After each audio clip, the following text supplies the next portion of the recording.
경기도 용인정 지역구에서 3선 고지에 오른 분입니다. 이현주 당선인 모셨습니다. 어서 오십시오. 네, 안녕하세요. 네, 축하드립니다. 네. 51.06%. 네. 압도적 당선인 거죠?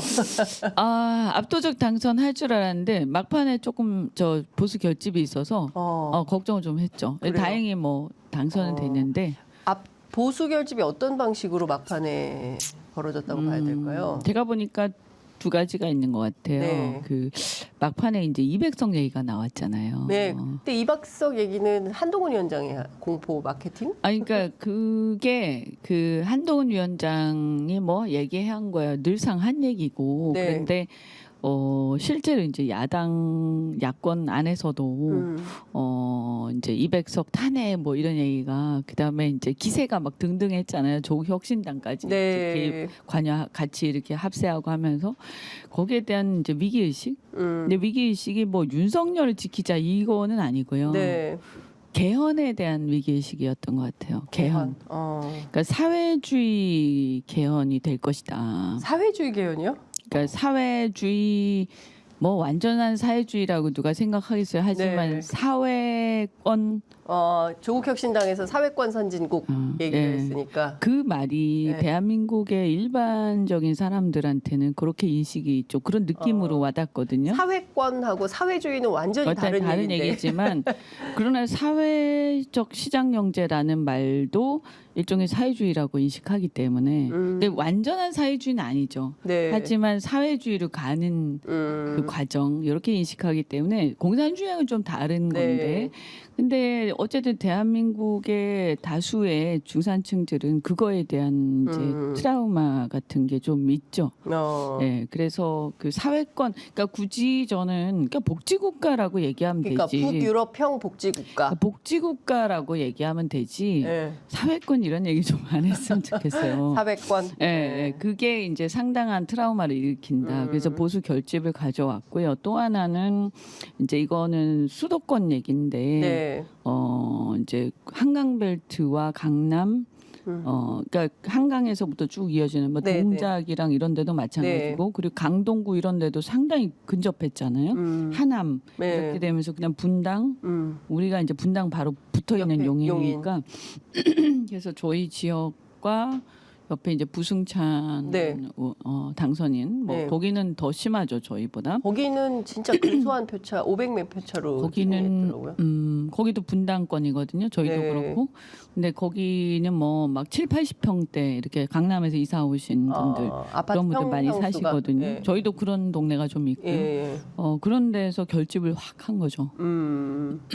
그래서 상당히 이제 표 차이가 줄었다. 예상했던 것보다. 근데 이게 참 설명이 좀 필요한데 사회권을 확대하자는 것은 좀 필요한 조치거든요. 우리가 뭐 인권도 확대해야 되고 그리고 지금 막 경쟁이 너무 심각해서 북유럽 핀란드 형태의 교육 같은 거 우리가 굉장히 선호하거든요. 예. 그런데 또 사회권 이게 들어오면 사람들이 긴장을 한다. 그러니까 굳이 더구나 학교에서 사회도 우리는 이제 배우는데. 어쨌든 분단 국가고 네. 그 보수층의 어떤 그 역사적 그 유래들이 있는 거잖아요. 네네. 그러니까 그런 이제 북유럽하고 조금 다른. 북유럽은 오히려 그 사회주의 내지는 공산주의가 이렇게 계속 이렇게 그 위협해 오니까 오히려 그 복지국가를 만들면서 이것을 네.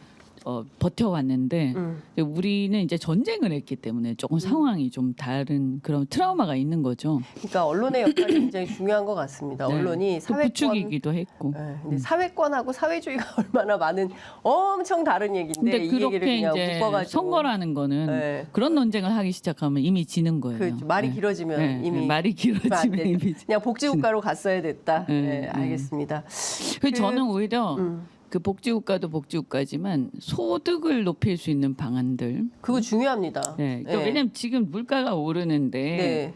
물가가 오르는데 소득이 지금 제자리 걸음을 걷고 있기 때문에 네. 실제 소득은 줄어든 맞습니다. 상황이고 더 가난해진 맞습니다. 거거든요. 네. 그러니까 체감하실 거예요. 아니 콩국수가 16,000원. 제가 어저께 네. 딸기를 네. 우리 동네에서 샀는데 물론 좀 좋은 딸기, 예. 맛있는 딸기라고는 하더라고. 예. 2만 원. 몇 그램에 몇 그램에 요새 딸기 무슨 하여튼 맛있는 딸기래요. 15개 알. 큰 거긴 15 하더라고. 알에 2만 원이에요. 기왕 먹으려면 맛있는 거 먹자 해서 네. 이제 딱 사긴 했는데 막 손이 막 이렇게 부들부들 떨려. 이거 사는 게 맞아.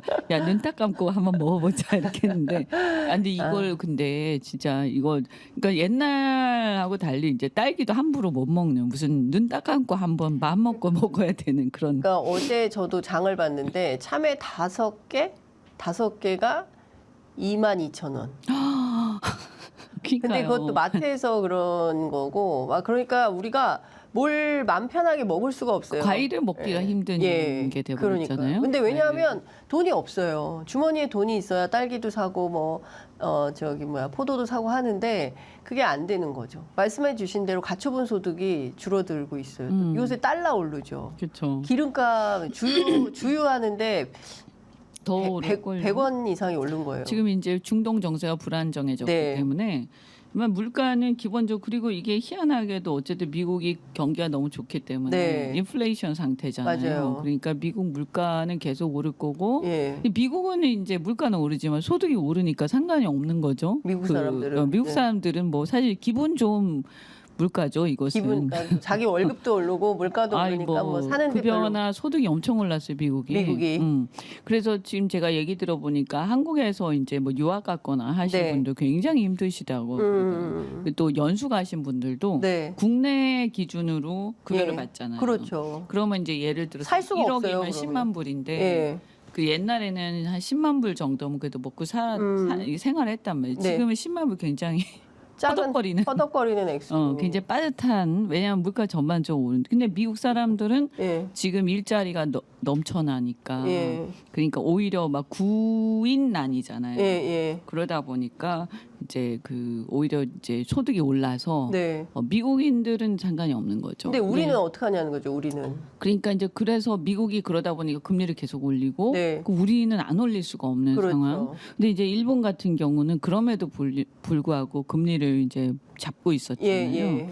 일본이 어떻게 되는지 한번 봐야 되는데 네. 어쨌든 제가 볼 때는 우리가 금리를 그렇다고 너무 안 올려버리면 환율에 또 문제가 생기니까 예.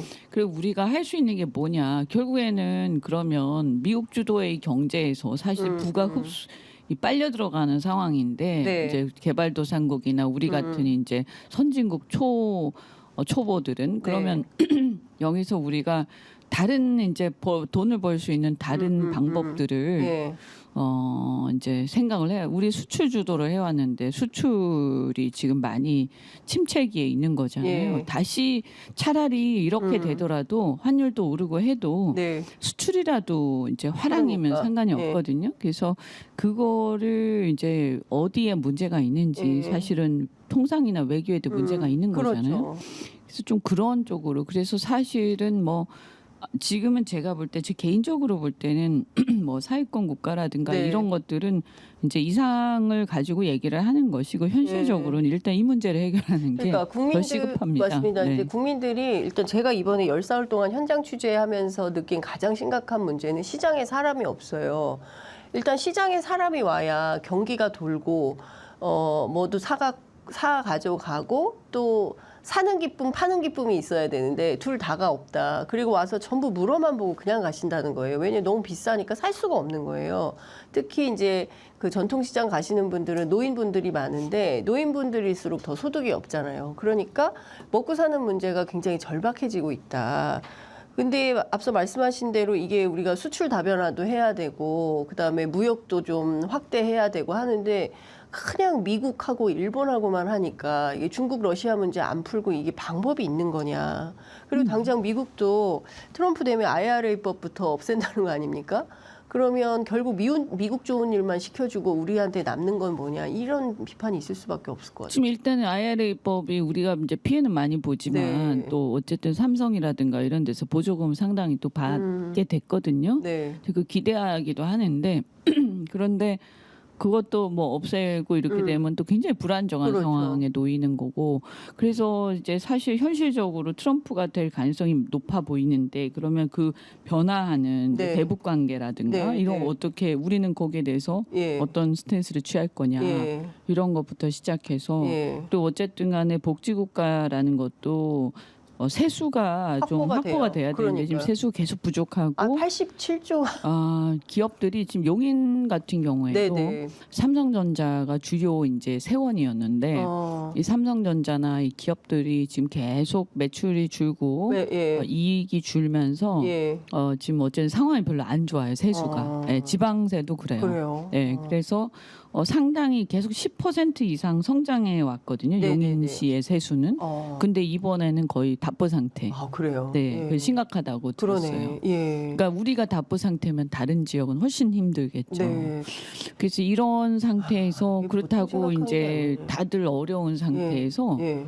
세금을 증세한다는 것은 현실적으로 굉장히 그렇죠. 그 세금 저항에 조세 저항에 부딪힌단 말이에요. 그래서 또 선거를 이겨야 예. 아니, 대선을 이겨야 뭐 그렇죠. 뭘 하든가 사실 말든가 민주당은 할 거 아니에요. 지금부터 대선 준비를 해야 되는 그렇습니다. 거죠. 그래서 예. 저는 이번 선거에서 막판에 보수 결집, 그다음에 아까 한강벨트를 비롯해서 분당하고 용인까지 네네. 연결되는 이쪽에 그 부동산 세금 관련된 트라우마 예. 이런 것들에 대해서 우리가 합리적으로 예. 어떻게 조정하고 예. 그들에게 말하자면 특히 중산층 있잖아요. 뭐 아주 고소득층은 모르겠지만 중산층이 문제란 네네. 말이에요 지금. 왜냐 웬만한 중산층들도 이 다 한강벨트에서 어쨌든 집 한 채라도 있으면 예. 다 문제가 되기 때문에 그래서 이런 것들에 대해서 저는 불안감이 있어요. 민주당에 대해서 예. 이런 지역들은 그래서 그 불안감을 해소시켜 줄 필요가 있다. 그래서 예측 가능하게 우리 네. 이런 기준을 가지고 과세를 하고 네. 요 정도에 대해서는 이제 응징적 과세로 인식이 되는 과거에 이제 네, 전 네. 정권에서 예. 이런 것들에 대해서는 우리도 다시 돌아보고 있다라든가 이게 확실하게 딱 매듭을 지어줘야 되는데 그 부분이 없었던 거죠. 그래서 아직도 그 가정주부들 특히 네, 네, 좀 이렇게 그 전에 민주당 지지하다가 네. 부동산 문제로 돌아선 그래서 분들 돌아선 분들이 아직 안 돌아왔어요. 왔어요. 예. 그러니까 그분들을 돌려 세우려면 사실 뭔가 필요한데 예, 대선은 그분들이 다시 와야 이기는 승리하는 거죠. 예. 거죠. 그 이재명 대표가 어제도 이제 그 얘기를 하던데 민생 회복 지원금 25만 원 일단 이거를 줘서 가게마다 좀 지역 화폐로 해서 동네마다 일단 돈이 좀 돌게 하자 이제 이런 제안을 했는데 이런 게 좀 필요할까요? 어떻게 보세요? 뭐 저는 좀 필요하다고 봅니다. 그게 뭐 요 25만 원이 될지 뭐 얼마가 될지 모르지만 지금 사실 미국이 이렇게 경기가 좋은 이유 중에 하나가 코로나 때 돈을 많이 풀어서 그렇죠. 그 여파가 아직도 남아 있는 거거든요. 이게 뭐 그렇게 해서 재정이 적자가 될 수는 있어요. 근데 우리나라 재정은 아직 많이 건전하기 때문에 이렇게 어려울 때는 전 재정을 좀 확대할 필요는 있다. 네. 이제 요소에 타겟팅해서 그래서 이제 과거에 그런 식의 어떤 그 뭐죠 코로나 지원금 같은 게 있었잖아요. 재난지원금. 그런 게 좀 필요하다.